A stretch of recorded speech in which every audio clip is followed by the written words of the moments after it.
અંબાજી ખાતે ભાદરવી પૂનમ મહામેળો શરૂઆતથી જ સોળે કાળે ખીલી ઉઠ્યો છે. મહામેળાના બીજા દિવસે 3.5 લાખથી વધુ પદયાત્રિકો અને માઈ ભક્તોએ જગતજનની જગદંબાના દર્શનનો લાવો લીધો હતો. મહેસાણા, પાટણ, બનાસકાંઠા અને સાબરકાંઠા સહિત ઉત્તર ગુજરાતના તમામ માર્ગો પર પગપાળા સંઘો યાત્રિકોની ભારે ભીડથી અંબાજીના માર્ગો ઉપર કીડિયારૂપ ઉભરાયું હોય તેવું વાતાવરણ સર્જાયું છે. તેમજ તમામ રસ્તાઓ બોલ મારી અંબે, જય જય અંબેના નાદથી ગુંજી ઉઠ્યા છે. પદયાત્રીઓ માટે ઠેર ઠેર શરૂ કરાયેલા કેમ્પોમાં મેડિકલ કેમ્પ, રહેવા જમવા તેમજ નાસ્તા સહિતની સુવિધાઓ કરવામાં આવી છે.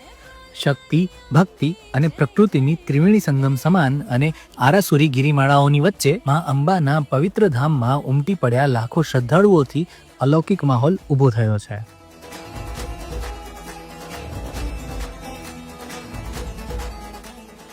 શક્તિ, ભક્તિ અને આસ્થાના આ મહાકુંભમાં માં અંબાના આશીર્વાદ મેળવીએ.